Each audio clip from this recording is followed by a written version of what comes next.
Hi, Reject Nation. I'm Greg Alba. And I'm John Old Humphrey. All right, let's get it over with. One of our top reward tiers is whatever video you request on Patreon, we must definitely do and put up on the YouTubes. And today's top reward tier request comes from a man named Andrew Hayes. Andrew, let's get sincere for a moment. You're one of my favorite people in the world, dude. You were on this channel a few months ago, and meeting you in person was such a joy, such a delight. You seemed a little bit nervous, but I was a little bit nervous too. I was so used to just seeing you on the screen. This guy has a great YouTube channel, and he's been unbelievably supportive. And every time I talk to this guy, I just feel so much joy. Like, I'm always happy to communicate with him. I never feel this sense of discomfort whatsoever.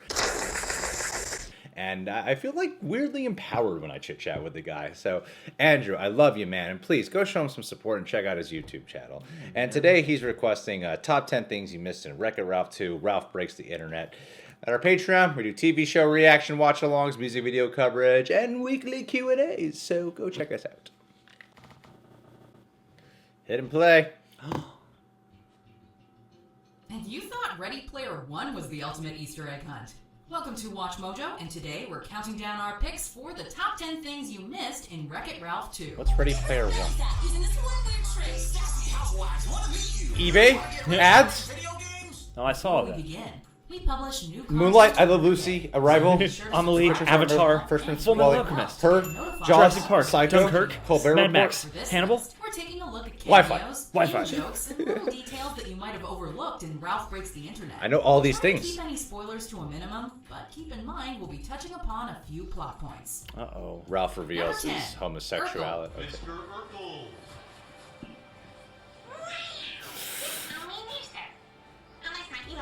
Looking for answers in a particular steering wheel, That our whole heroes episode's in the consult a movie. search engine named Knows More, who shares the same voice actor as the first film's King Candy, Alan Tudyk. With an aggressive autocomplete function, Knows More jumps to the conclusion that Ralph and Vanellope must be looking for Steve Urkel, who was played by Jaleel White on Family Matters, airing its first 8 seasons on the Disney-owned ABC television network. Umbrella, Umbrage, Umami. No. Noah's Ark, No Doubt, No Instrument, Ergonomics, Urban Outfitters, Cool.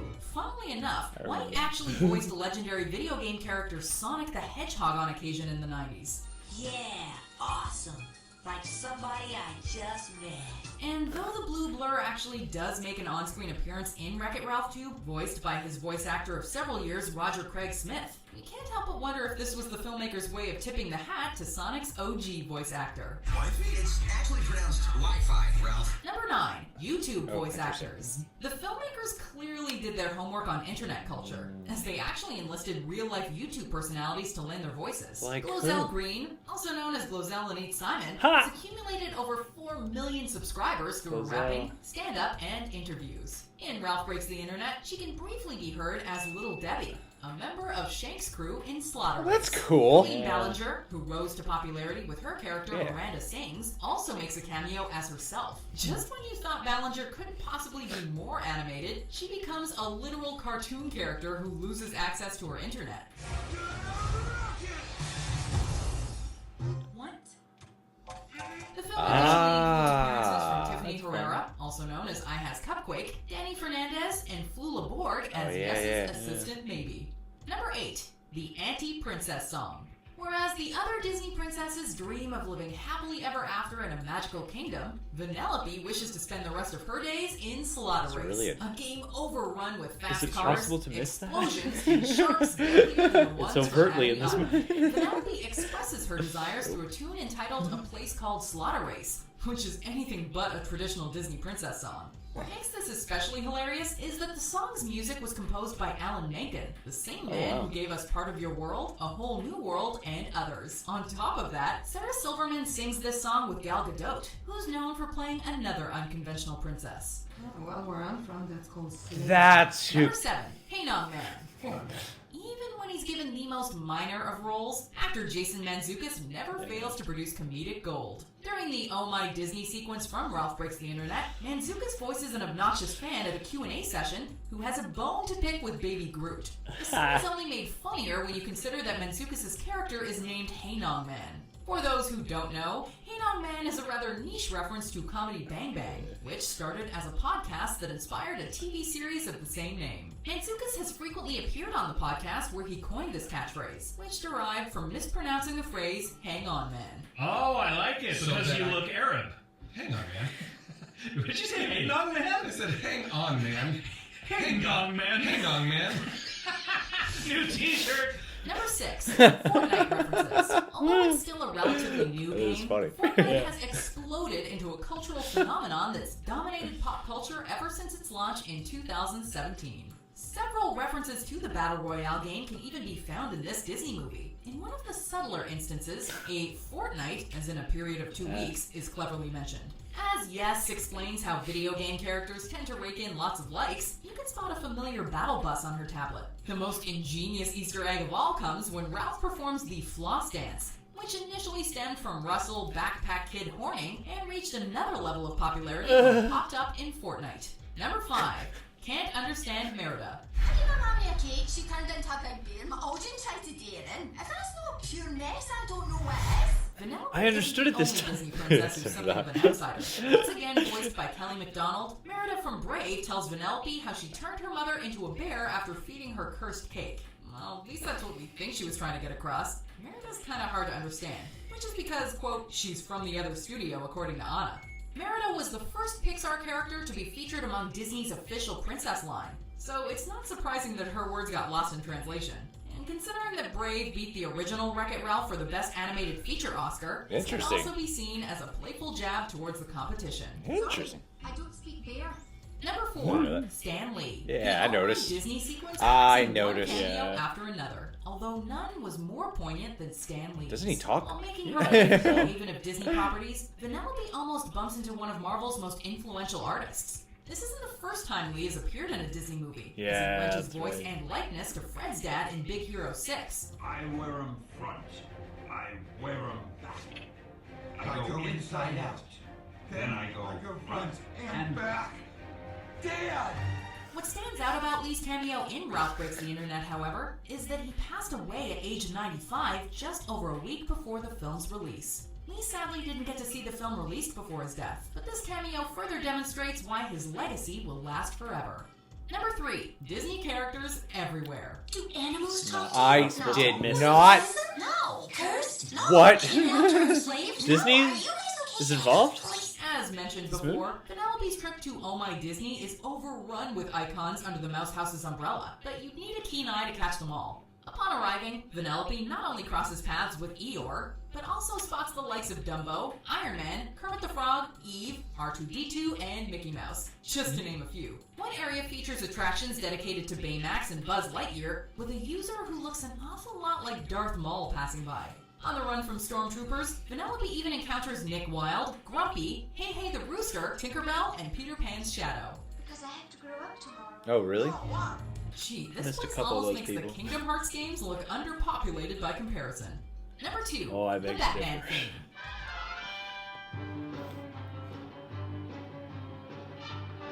It's no secret that Disney owns Marvel, which is DC's biggest But rival on now the they superhero own front. DC. Likewise, for decades, Disney has competed with Warner Brothers, DC Entertainment's parent company. So, naturally, we never expected a DC character like Batman to be referenced in anything Disney-related. When the Disney princesses transition into their casual clothing, though, the music cue played sounds just like Neil Hefti's iconic composition from the 1960s Batman show. The Adam West series notably wasn't produced by Warner Brothers, but 20th Century Fox, which Disney is expected to officially acquire in Fascinating. 2019. Yes, yeah, It may not be Simpsons a called full-on cameo from the Caped Crusader, but it's probably the closest Disney will ever get. Number 1, after credits. The bunny gets the pancake.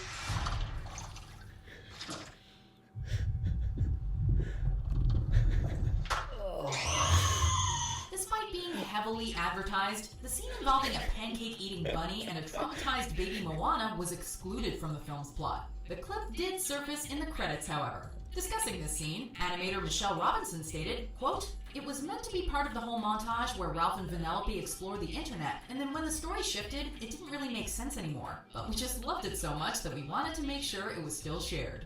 The credits also cool. featured a sneak peek of Frozen 2, but instead of Elsa singing Let It Go, Ralph trolled us with Never Gonna Give You Up. We've heard of Rick rolling, but Ralph rolling? Do you agree with our picks? Check out Ralph these other great clips from Watchmojo. I agree And be with sure to most of subscribe your and ring the picks. bell. Yeah. About our latest I did videos. miss a few of these things. I was a little bit confused by the first one. How is that really like much of an Easter egg? I'm not sure. I remember Something about someone voicing something, and then Urkel was being mentioned. I and thought that was a stretch. Yeah, I mean, I just thought it was like Steve Urkel is just a reference people pull, you know? Or, Yeah. or even Julia White is a reference people pull because of Steve Urkel some of the time. I remembered that being in the movie, but I feel like the Sonic bit's a bit of a stretch. Yeah, I'm like, that's Coincidence? I think. okay. Why not? I had a hard time keeping up with what you meant by that. Yeah. I had no idea about the YouTube stars. That's saw, pretty cool. I saw Glozell in the IMDb, but yeah, it didn't like fully click with me. And yeah, the fact that they got a few is pretty cool. Although they didn't reach out to us. Well, we're not. We're on the Disney press list. Okay. Yeah, so is everyone. I mean, Danny Fernandez, I did see her tweet, and I was like, oh, that's pretty cool that Danny Fernandez was featured in the movie. Yeah, super cool. But I didn't realize that they pulled from other people. That's, to me, like a legit Easter egg. Yeah, and if you know those channels, you probably hear the voices and go, "Oh, no Yeah, way," you know? yeah, like that's a cool reference. I mean, some of these are like so obvious, like Stan Lee. Yeah, I that's- remember that. Yeah, it was pretty in my face about it, right? Yeah, I don't think it's The- they wanted you the- to miss that. The Vanellope singing the song was like, how's that an Easter egg? The whole point of the song is that it's making fun of Disney. Like they set it up that way. They make the jokes about not having a song. And Yeah. everything, you know, like so. Of course she's gonna have a song. And in the linear progression of the movie, it's just one of the sequences that is a focus. Yeah. You know, it's not even like it's a background thing or like a thrown out there moment. It's like a full on sequence. Yeah. So it's really hard not to pick it up. Like the whole audience clapped. Yeah. When she was done singing. Arguably, that's the hardest thing the most to miss. memorable moment. Yeah. That should have been number 10. Jason Mantzoukas, I did not catch on that was him. I've never heard this. Yeah, what's he called? And a hang. Oh, we're gonna do it. Hang on, man. Yeah, Hang On Man or whatever. Hang on, man. Yeah. That bit made me laugh the hardest out of everything here. Yeah, maybe you want to go download the Comedy Bang Bang podcast. It's weird to be thrown a podcast in the middle of a video and be like, no, I want to keep listening to that. I didn't know that was a thing. It is cool because Ralph Breaks the Internet does have all these Easter eggs and cameos. It's easy to walk away from that film and think like, the only things I really miss are probably like little details in the background. Mm-hmm. But there were things that were evidently presented to me that I just did not latch onto. And I think that's pretty cool to know that there were things right there, but because it's animated and a lot of its voice talent and everything, that there's stuff I evidently did not just see that was actually there. Yeah, and I feel like that's part of the fun of it makes a ton of sense for this particular movie in general because of the internet. Yeah. And I feel like that's kind of part of the major fun. I also didn't realize that Brave beat out, I don't really watch the Oscars, I didn't realize Brave beat out WreckIt Ralph, which makes that cameo even cooler, actually. Yeah. I mean, they're willing to play nice about it.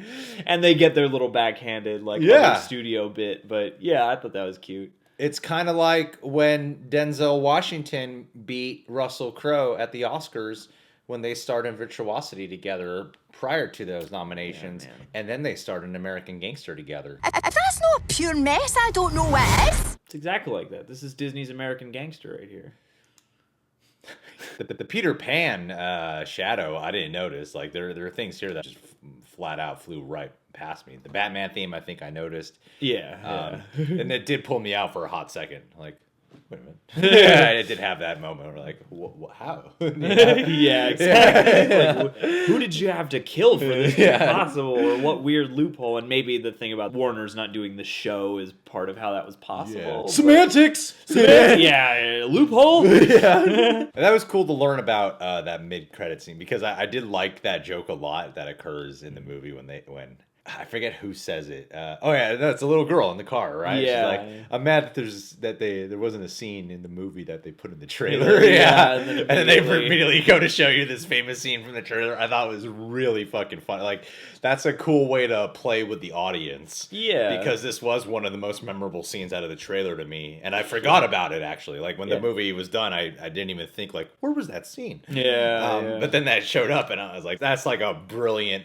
self-aware joke to put in this specific movie that is very referential and has a lot of self-awareness throughout. Yeah, it's appropriately meta, and it's just a cute way to package that up and to acknowledge the very real way advertising works now. And also that joke with Frozen 2. I didn't quite get why that was such a funny joke. Oh yeah.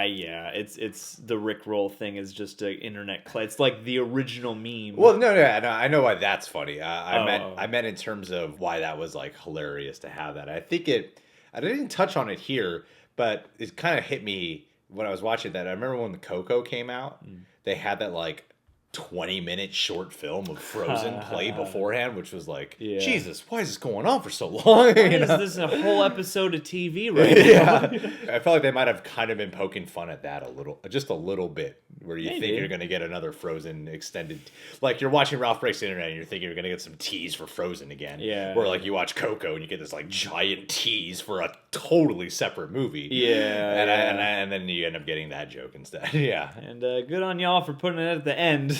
Yeah. Instead of at the top. They mentioned Fortnite in here, which the only significance of that to me is I've seen several comments on our video game related videos just saying like, if you cover Fortnite, you'll get 1 million more subscribers. So apparently I that's care more about subscribers than the content. I don't. I think we should have the biggest sub count and the lowest views possible. As long as we have subscribers, why talk about movies and only talk about the games we want to talk about? Like Fortnite. Let's talk about Fortnite, a thing I've never heard of. Can you feel the subs coming in as we start this conversation?